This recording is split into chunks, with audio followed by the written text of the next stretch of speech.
it's me again, Menopause Barbie, your menopause tailor, helping you tailor your menopause your way.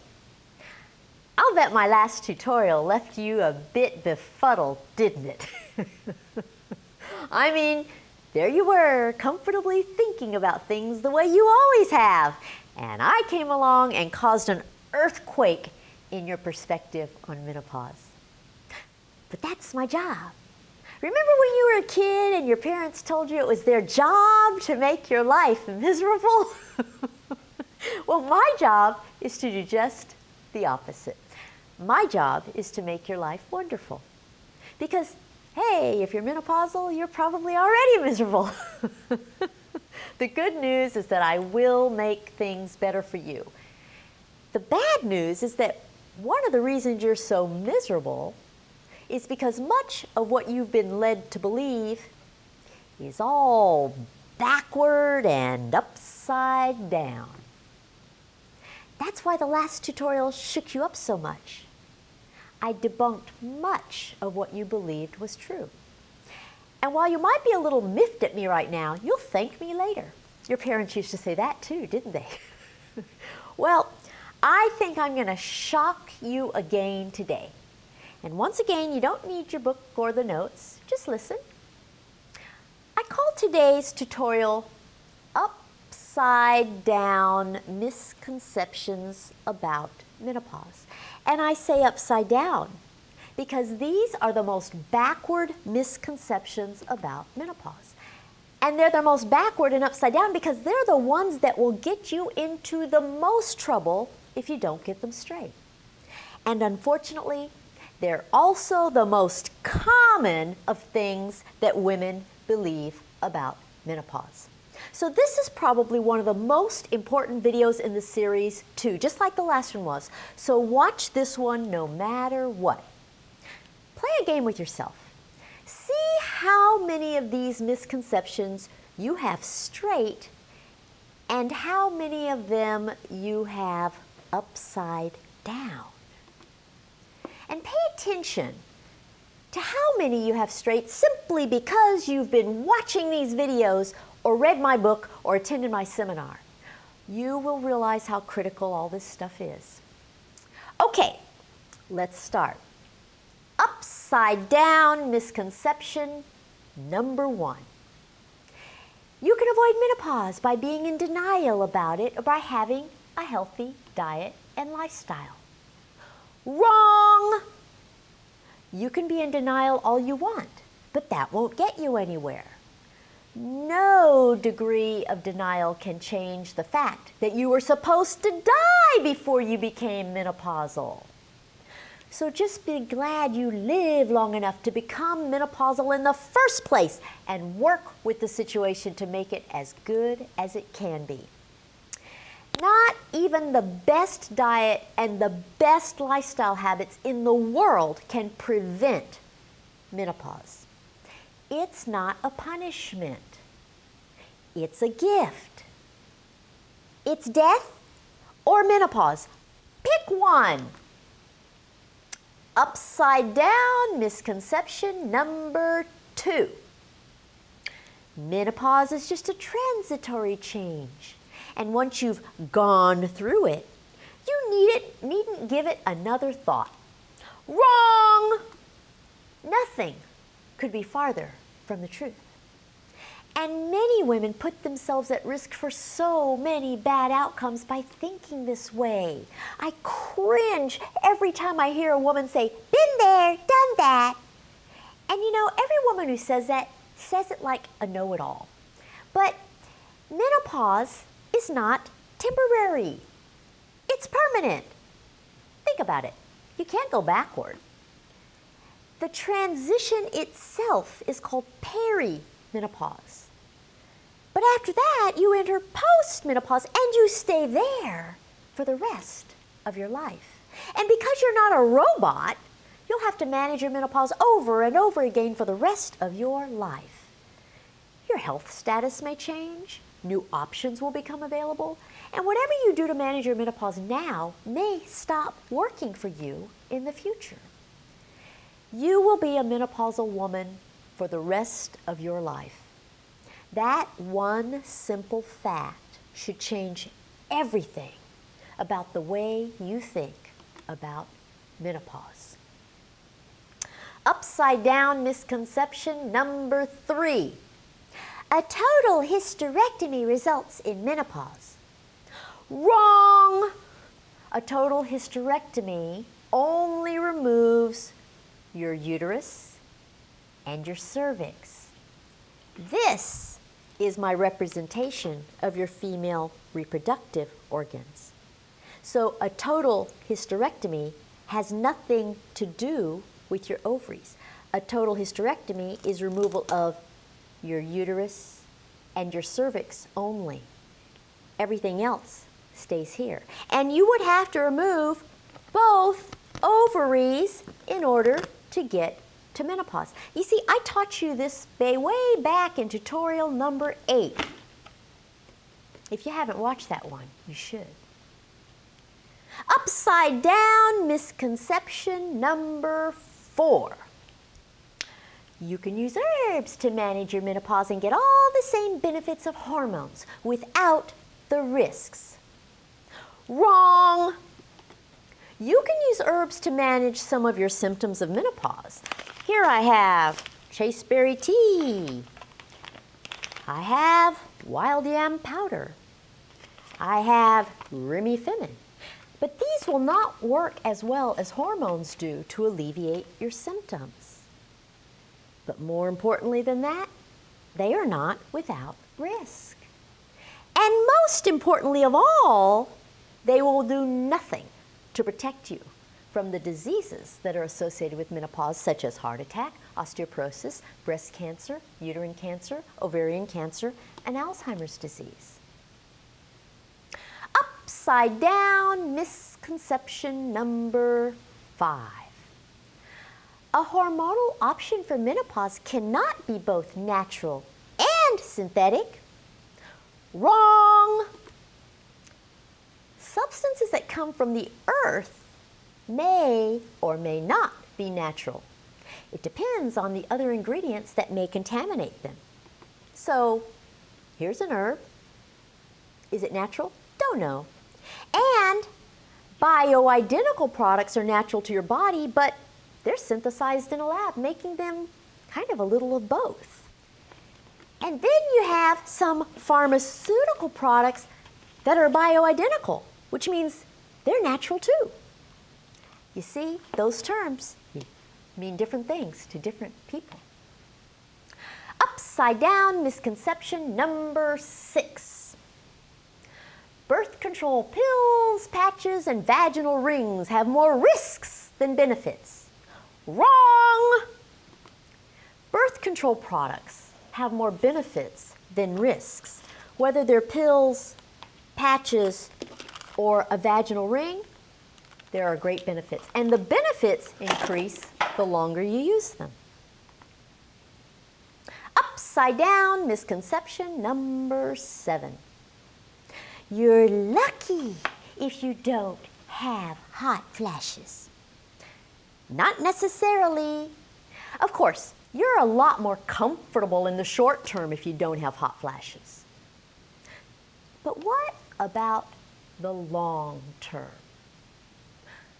The problem with women who don't have hot flashes or any other symptoms of menopause is that they think, oh, I don't have to do anything to manage my menopause. I feel just fine.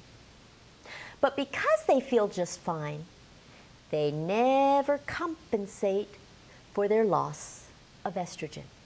And that has disastrous long-term consequences like heart attack, osteoporosis, and Alzheimer's disease. Women who do have hot flashes are much more likely to learn about the importance of compensating for their estrogen deficiency because of their hot flashes. Upside down misconception number 8. Menopause is all about hot flashes. Wrong! It's about heart attacks. Hot flashes will annoy you today, A heart attack will annihilate you tomorrow. Hot flashes are minor and easy to treat. A heart attack is major and will kill you. Heart attacks kill 1 out of every 2 women. Hot flashes have never killed a single woman. You can do whatever you want to treat your hot flashes, but if you don't do what it takes to prevent a heart attack, you're completely upside down and you'll end up down under. Upside down misconception number 9. If you have a family history of heart attack, there's nothing you can do to prevent having one yourself. Wrong! Despite the fact that heart attacks are the #1 killer of menopausal women, there are tons of things you can do to prevent one, even if everyone in your family has had one. In fact, heart attacks are the most preventable disease of all. Family history is only one risk factor, and it's the one that you can't change. But you can change all the others through diet, lifestyle, dental hygiene, weight control, and estrogen replacement or compensation. What's the absolute most beneficial and most certain way to prevent a heart attack? Eat nothing at all that comes from an animal. Eat a 100% vegan diet of whole plant-based foods. The #1 best reason and way to prevent a heart attack. Upside down misconception number 10. 2 glasses of red wine per day are good for you. This one is tricky. It's not completely wrong, but it depends. The problem with this misconception is that it's too general. You know, we have a tendency to generalize things.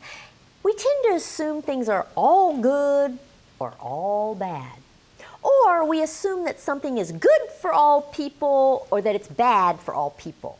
And you know, most things just don't work that way. So in the case of 2 glasses of wine, it goes like this. 2 glasses of red wine a day are good for you if you're at high risk of a heart attack. They lower your risk of a heart attack. Those same 2 glasses of red wine a day are borderline or not so good for you if you're at high risk for osteoporosis. More than 1 glass of red wine a day actually increases your risk of osteoporosis. And those same 2 glasses of red wine a day are absolutely bad for you if you're at high risk for breast cancer. They increase your risk of breast cancer. See what I mean by generalization? Some misconceptions are misconceptions because they aren't specific. And if you generalize, you run the risk of really hurting yourself. Upside down misconception number 11. The biggest thing to fear is breast cancer. Wrong! The biggest thing to fear is a heart attack. Breast cancer kills only 1 out of every 29 women. Heart attacks kill 1 out of every 2 women. I've repeated this in a few tutorials. I just don't want you to forget it. So here we have a situation in which women fear something that is very unlikely to kill them. And because of that misplaced fear, they don't focus on the very thing that is most likely to kill them. This one really makes my blood boil. It is so unfair to women to perpetuate a fear of breast cancer. It's a disease that is not nearly as common as heart attacks. And it's a disease that we can prevent mostly with lifestyle measures. Plus, it's very curable. Still, women fear it more than heart attacks, which kill more women than all of the cancers combined. Upside down misconception number 12. You're at high risk for breast cancer if any of your blood relatives have had it. Ha! Wrong. This is a tricky one. It's wrong. The only relatives that count at all in assessing your breast cancer risk are your maternal first-degree relatives. What does that mean? Which relatives are maternal?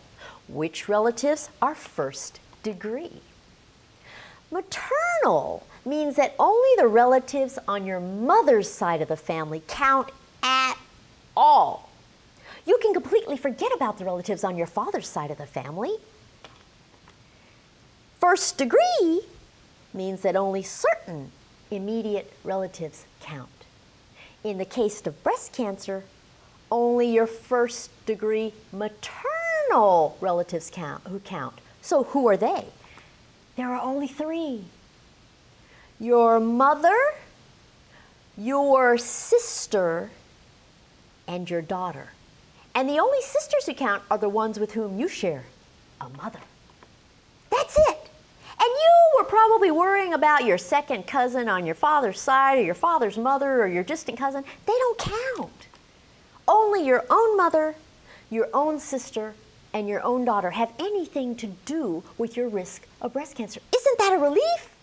Do you see how upside down this misconception is? Imagine how much less worry there would be over breast cancer if all women knew that one single fact. Upside down misconception number 13. You can prevent osteoporosis by taking calcium. Wrong. This is another one that really irks me. The problem with this misconception is that it only addresses half the story about what causes osteoporosis. So here's the whole story. Osteoporosis means bone loss. Normal bone, osteoporotic bone. And bone loss occurs as a result of estrogen loss. So that's why we start getting osteoporosis when we lose our estrogen and become menopausal. You don't see it before then. So estrogen is what prevents osteoporosis. Estrogen. That's why there's a misconception here. You have to ask yourself, what's calcium got to do with it? Well, calcium is responsible for bone strength. If you only take calcium, you'll have strong bone, but you can still lose strong bone. So you need both estrogen and calcium. And they are two completely different things for your bones. Think of it as quantity versus quality. Estrogen determines how much bone you have, that's quantity. Calcium determines how strong your bone is, that's quality. You see how it works? It's quantity and quality. They aren't the same. Upside down misconception number 14. Uterine cancer and cervical cancer are the same thing. Wrong! Although your uterus and cervix are connected, they're like this total upside down pair. They're actually two different structures with two different functions. This is the uterus, this is the cervix. So they're connected, but they're two separate things. Your cervix is the door to your uterus. You know, it's like your stomach is the door to your intestine. But stomach cancer and intestinal cancer are completely different diseases. So are cervical cancer and uterine cancer. The risks of the two cancers are different. The people who are at risk for the two cancers are different. And the way the two cancers behave is very different. The treatments are different. So don't assume that because they're connected that they're the same. They aren't. Upside down misconception number 15. The only cause of ovarian cancer is family history or genetic causes. Wrong! This would assume that there's nothing you can do to prevent ovarian cancer. As with most cancers, there's a list of things that increase your risk of ovarian cancer. And they include things like a high-fat diet, a low-fiber diet, and using talcum powder in your underwear. Most cancers are not purely genetic. You can prevent most of them. And upside down misconception number 16, you can reverse Alzheimer's once it starts. Wrong. Knowing this one fact is so very powerful. By the time someone manifests the very first signs of Alzheimer's disease, half of their brain is gone. So you have to prevent it. There are no second chances on this one. This is one of the reasons I taught you about the estrogen window. If you don't take estrogen early in your menopause, you forfeit your opportunity to prevent Alzheimer's. Okay, there they are. How many of them were a surprise to you? What you'll discover is that you're more and more informed as we go along. Remember, I'm here to deliver the facts, that's all. What you do with those facts is entirely up to you. And there are many ways to manage your menopause while taking all these facts into account. And you know, I'll be explaining absolutely everything in great detail when we get to it, but for now, I just want you to have the bottom line on these things so that you don't have to wait for all these important considerations. If you find yourself shocked at some of these things, go to my website, menopausetailor.me.